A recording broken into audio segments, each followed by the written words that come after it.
Did you know that in 2019, Donald Trump made headlines by suggesting he wanted to buy Greenland? Yes, you heard that right. A US president tried to buy the world's largest island. But the question is why? What makes Greenland so important that it's central to global politics? Stay tuned because we're about to uncover the fascinating story of Greenland's history, its global significance, and why everyone, from Trump to world powers, is eyeing this icy land. Have you ever wondered why Greenland captured the attention of powerful nations, explorers, and even world leaders like Donald Trump? Let's start over 4,000 years ago, when Inuit peoples first settled on Greenland. These early inhabitants braved the harsh Arctic environment, creating a culture deeply intertwined with the land. Hunting, fishing, and resourcefulness weren't just ways of life. They were necessities. Over centuries, they developed traditions and techniques that allowed them to survive where most wouldn't even dare to visit. Fast forward to the 10th century, and here come the Norse Vikings, led by the famous Eric the Red. After being exiled from Iceland, Eric stumbled upon Greenland and saw its potential. He named it Greenland, as a bit of early marketing genius, hoping to attract settlers despite the island's harsh conditions. The Norse established settlements and traded walrus ivory, a valuable commodity at the time, with Europe. However, their presence faded around the 15th century, leaving the Inuit as the primary inhabitants once again. For centuries after that, Greenland remained largely isolated from the rest of the world. But in the early 19th century, Denmark officially claimed it as a colony. From then on, Greenland became part of the Kingdom of Denmark, though it still retained its unique cultural identity. Danish rule brought some modernization, but it wasn't until 1979 that Greenland achieved self-governing status.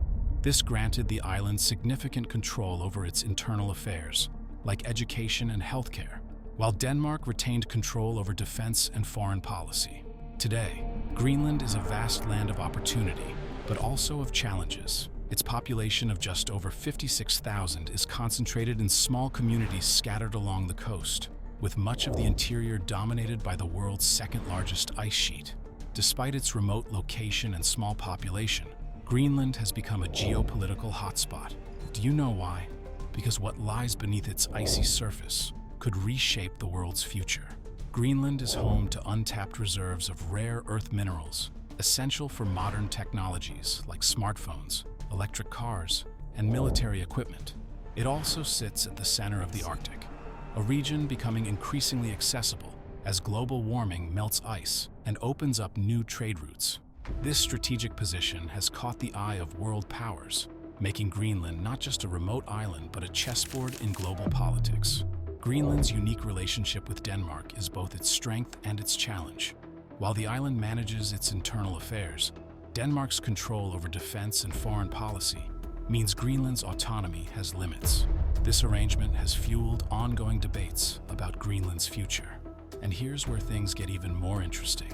How does Greenland's status as a self-governing territory impact its relationship with the world's superpowers? Why did Donald Trump, of all people, want to buy it? Stay tuned as we dive into the geopolitical tug-of-war that's making Greenland the Arctic's most coveted prize. Greenland is massive. At over 2 million square kilometers, it's the world's largest island, but it's home to just about 56,000 people, fewer than some neighborhoods in major cities. Most of these people live in small communities along the coast, surrounded by icy fjords and rugged landscapes. The rest of the island has a vast expanse of ice, covering 80% of its landmass. Yet, for a place with such a tiny population and a challenging environment, Greenland has become a major player on the global stage. Its strategic location is a big reason why. Greenland sits in the Arctic, right where melting ice is opening up new shipping routes that could drastically change global trade. The Arctic is essentially becoming the world's next big highway, connecting major markets in Europe, Asia, and North America. Whoever controls Greenland has a front-row seat to this new trade network, making it a hotspot for countries looking to expand their influence in the region.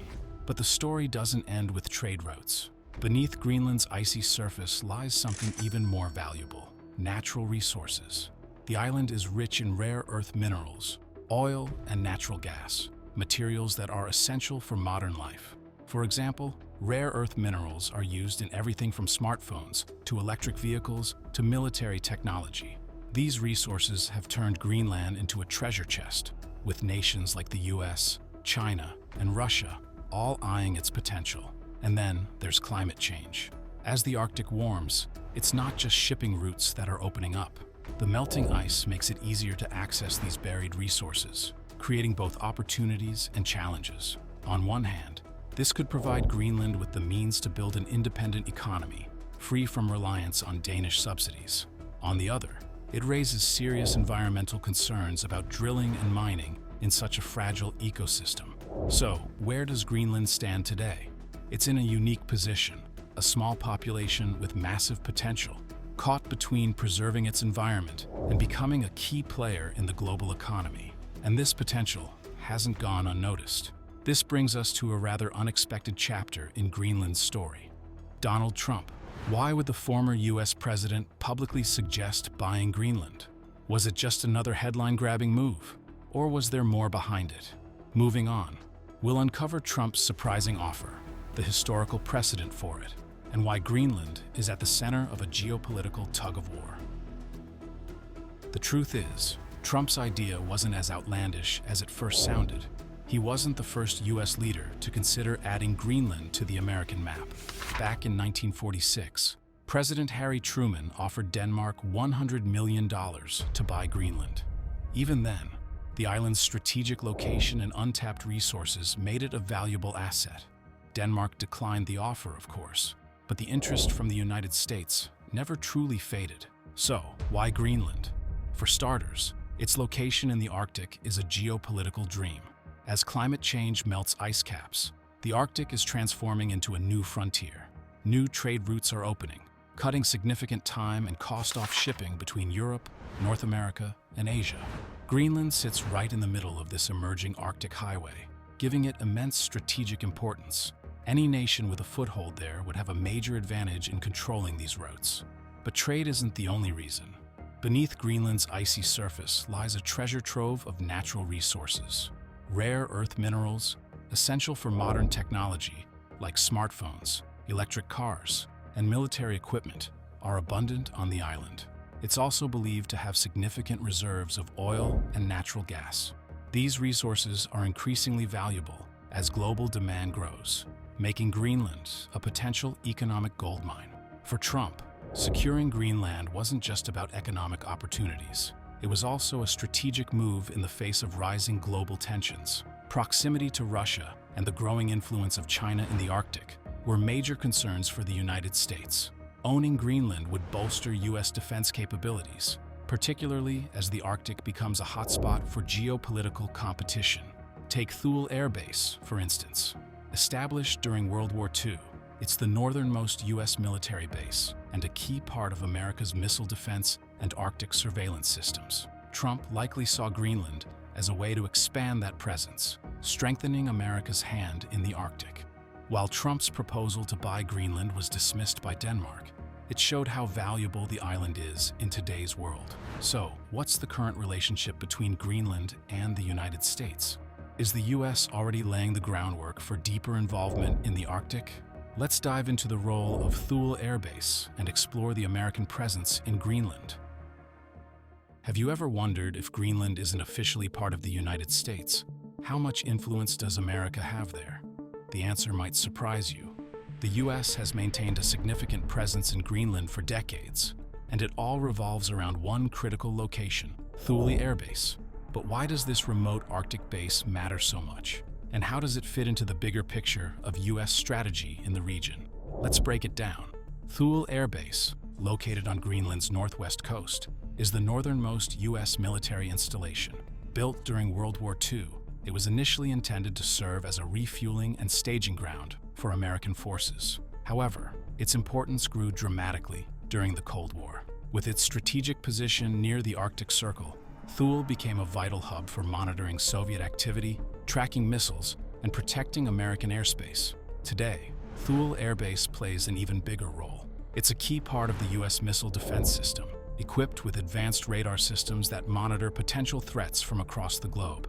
The base also supports Arctic surveillance, tracking everything from military activity to emerging trade routes as the ice melts. In many ways, it's America's front-row seat to the evolving dynamics of the Arctic region. But Thule isn't just about defense. The Arctic is becoming an increasingly contested space, with countries like Russia and China ramping up their activities in the region. Russia has been expanding its military presence, reopening Cold War-era bases, and conducting large-scale exercises. Meanwhile, China has declared itself a near-Arctic state and is investing heavily in Arctic research and infrastructure. Thule Air Base positions the U.S. to keep a close eye on these developments, ensuring it isn't left behind in the race for Arctic dominance. The base also highlights the unique relationship between Greenland and the United States. While Greenland is a self-governing territory under Denmark, its strategic importance means that decisions about U.S. presence often involve all three parties: Greenland, Denmark, and the U.S. This has created a complex web of negotiations and agreements, balancing Greenland's autonomy with Denmark's oversight and America's strategic interests. As the Arctic continues to warm and new opportunities emerge, Thule's importance will only grow. Melting ice is opening up shipping routes like the Northwest Passage, which could rival traditional trade routes through the Suez and Panama Canals. This has enormous implications for global trade and geopolitics, making Greenland, and by extension, Thule Air Base, central to the U.S.'s Arctic strategy. But how do Greenland's people feel about all this? While the U.S. presence brings economic and strategic benefits, it also raises questions about Greenland's sovereignty and its ambitions. What does Greenland want for its future? Independence, greater control over its resources, or something else entirely?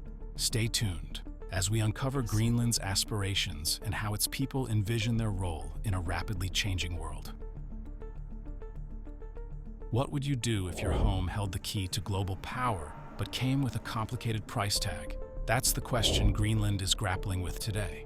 Independence from Denmark has been a dream for many Greenlanders, but the path to achieving it isn't as straightforward as it seems. So, what does Greenland really want for its future, and what stands in its way? For centuries, Greenland has been tied to Denmark, first as a colony and now as a self-governing territory. While this arrangement allows Greenland significant autonomy in managing its internal affairs, Denmark still controls its defense and foreign policy. This relationship has sparked ongoing debates about whether Greenland should strive for full independence or remain part of the Kingdom of Denmark. The idea of independence isn't new. Greenlandic leaders have long envisioned a future where their nation stands on its own. The island's vast natural resources, like rare earth minerals, oil, and gas, offer the potential for economic self-sufficiency. If these resources were fully tapped, Greenland could generate enough wealth to reduce or even eliminate its reliance on the annual subsidies it receives from Denmark, which currently account for about half of Greenland's budget. But it's not that simple.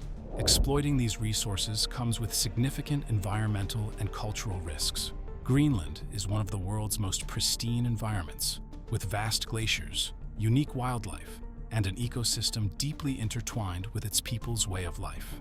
Many Greenlanders fear that large-scale mining and drilling could destroy this delicate balance.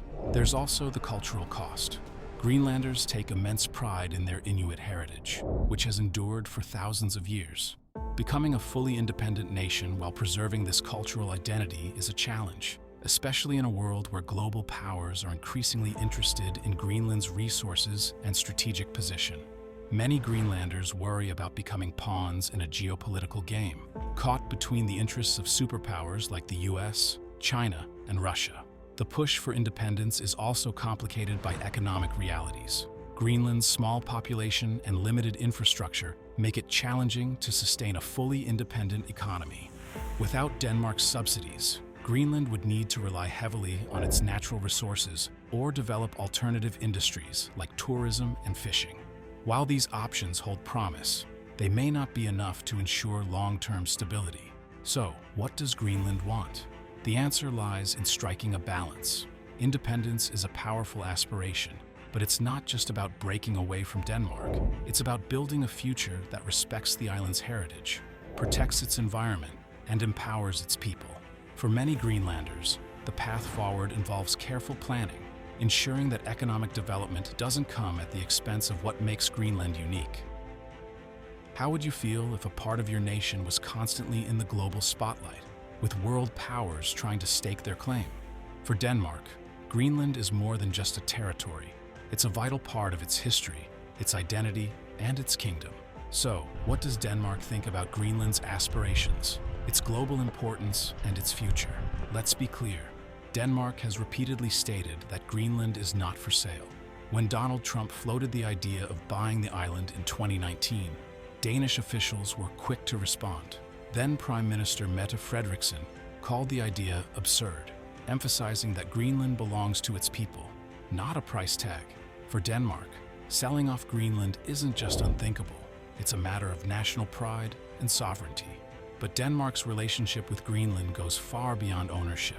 For centuries, Denmark has played a central role in shaping Greenland's development, from colonial times to its current status as a self-governing territory. Today, Denmark continues to provide significant financial support to Greenland, covering everything from education to healthcare through an annual block grant of about 3.9 billion Danish kroner, roughly 600 million USD. This financial support is both a blessing and a point of tension. On one hand, it helps maintain Greenland's economy, ensuring its people have access to essential services. On the other hand, it highlights Greenland's dependence on Denmark, a dependence that complicates the island's aspirations for full independence. For Denmark, Greenland isn't just an economic investment, it's a strategic one. Greenland's location in the Arctic makes it a key player in global geopolitics, especially as climate change opens up new trade routes and resource opportunities. By maintaining its connection to Greenland, Denmark retains a seat at the table in Arctic affairs, boosting its influence on the global stage. But this relationship isn't without challenges. Greenland's push for greater autonomy and potentially full independence has created friction between the two nations. While Denmark officially supports Greenland's right to decide its future, it's clear that full independence would significantly alter the dynamics of the Kingdom of Denmark. Losing Greenland would mean not only a geographical loss, but also a loss of strategic power and influence. Culturally, the bond between Denmark and Greenland is complex. While many Danes take pride in their connection to Greenland, there's also a history of colonialism and cultural suppression that still lingers. Efforts to strengthen ties have included fostering economic partnerships and respecting Greenland's unique identity. But these efforts haven't erased the underlying tensions. So, where does Denmark stand? For now, it remains committed to supporting Greenland's autonomy while resisting the idea of full independence. But how long can this balance last? What happens if Greenland decides to break away? Only time will tell. What do you think?